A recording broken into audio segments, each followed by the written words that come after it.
गणेश जी की तो पूजा सारी दुनिया करती है और हर नया काम शुरू करने से पहले गणेश जी की पूजा करते हैं और गणेश जी की मूर्ति रखते हैं, उनकी आरती करते हैं। तो स्पिरिचुअलिटी के पॉइंट ऑफ व्यू से मैं चाहूंगा कुछ आप हमारे दर्शकों को बताएं। को बचपन से हमें श्री गणेश जी की कहानियां सुनाई गई, जन्म से रिलेटेड कहानी सुनाई गई, जीवन काल की कहानी सुनाई गई और हर कहानी में एक मीनिंग था। लेकिन कई बार क्या होता है कि सुनते सुनते सुनते हम कहानी को तो सुन लेते हैं, कहानी को अप्रिशिएट कर लेते हैं, लेकिन उस बात के पीछे क्या मीनिंग था वो मीनिंग कई बार यूज नहीं होता। तो श्री गणेश जी की भी जन्म से कितनी सारी छोटी छोटी बातें जुड़ी हुई हैं जो हमने सुनी, सुनकर स्वीकार की, ऐसे हाँ जी कहा सुनते हुए, एक बार भी उनके ऊपर चिंतन नहीं किया कि इसका मीनिंग क्या है, क्या ये एज इट इज है या is it trying to tell us something.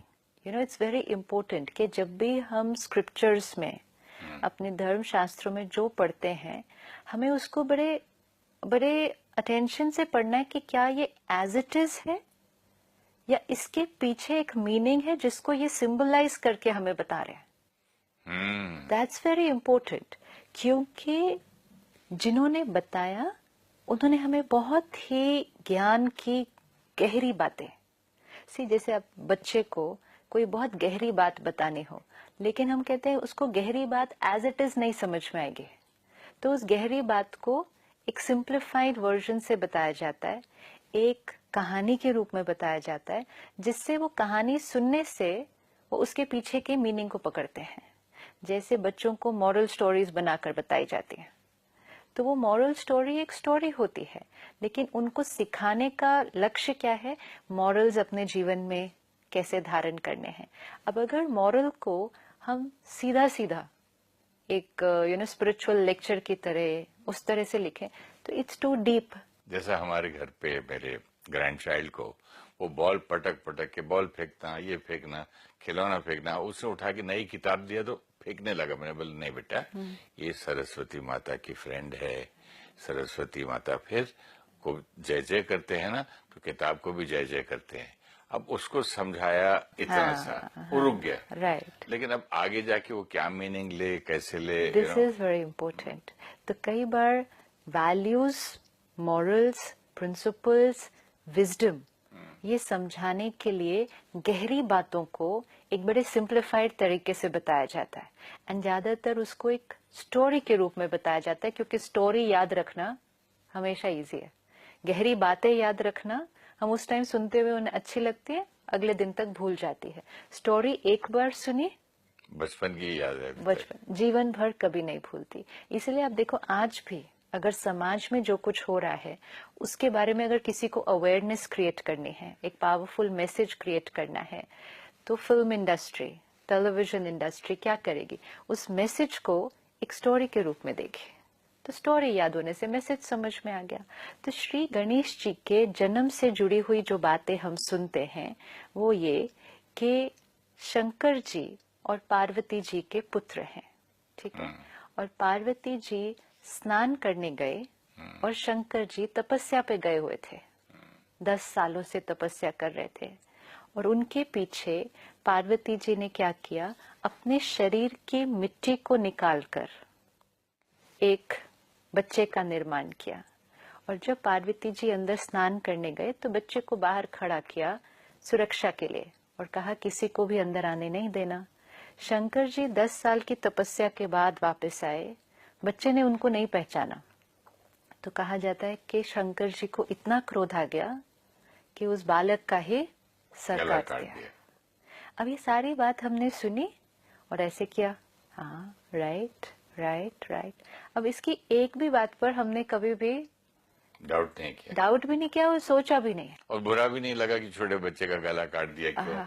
आज अगर कोई काटे, अगर कोई पता चले कि किसी ने एक बच्चे को चांटा भी मारा है जोर से, आज कहीं कितनी बार हम पढ़ते हैं न्यूज में कि किसी स्कूल में किसी बच्चे के साथ टीचर ने कुछ कर दिया या किसी पेरेंट ने बच्चे के साथ कुछ किया, तो इट्स लाइक शॉकिंग न्यूज। लेकिन ये हम हर रोज सुनते हैं। अमेरिका में तो बच्चा फोन करता है तो बाप को पुलिस उठा के ले जाती है ना, एंड यहाँ हम ये रोज सुनते हैं कि शंकर जी ने उस बालक का सर काट दिया, एंड हम बड़े प्यार से सुनते हैं। फिर सर काट दिया, फिर पता चला कि ये तो मेरा बेटा है, एंड पार्वती जी ने कहा I want my son back, मुझे अपना बच्चा वापस चाहिए। तो शंकर जी ने कहा नेक्स्ट जो यहाँ से जाएगा मैं उसका सर इसको दे दूंगा। फिर नेक्स्ट एक हाथी जा रहे हैं वहां से, तो शंकर जी ने हाथी का सर उस बच्चे पे डाल दिया और कहा इसका नाम है गणेश। अब ये पूरी कहानी सुनी, मतलब एक बार नहीं हर रोज सुनी, और हर रोज बड़े प्यार से स्वीकार की, उसके पीछे के भाव को, मीनिंग को, और जो वो ज्ञान हमें वो बात दे रही है उस मीनिंग को नहीं उठाया। सबसे पहले हम क्वेश्चन करेंगे कि किसी भी देवी के शरीर से, पार्वती जी मतलब देवी, देवी मतलब कंचन काया, किसी भी देवी के शरीर से क्या इतनी मिट्टी निकल सकती है कि एक बच्चे का निर्माण हो सके? आज हमारे शरीर से भी उतनी मिट्टी नहीं निकल सकती, पार्वती जी के शरीर से कैसे मिट्टी निकली?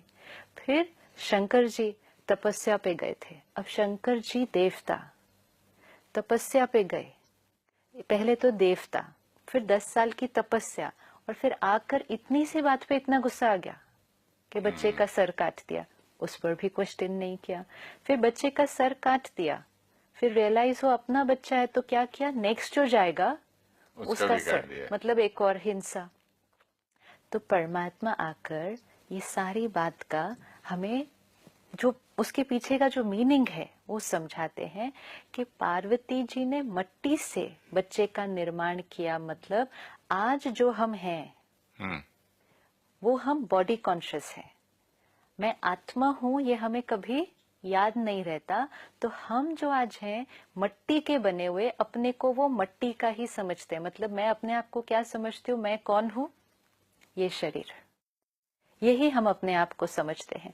जब हम बॉडी कॉन्शियसनेस में होते हैं, जब हमें निराकार परमात्मा का परिचय मिलता है, हम उसको पहचानते नहीं हैं, क्योंकि बॉडी कॉन्शियसनेस में होने से जो निराकार है, जो दिखाई नहीं देता, सुनाई नहीं देता, मिलने के लिए जन्मों जन्मों से तड़प रहे थे, सामने आ जाए तो सब पहचान नहीं सकते। तो इसी तरह वो बच्चा भी अपने पिता को पहचान नहीं पाया।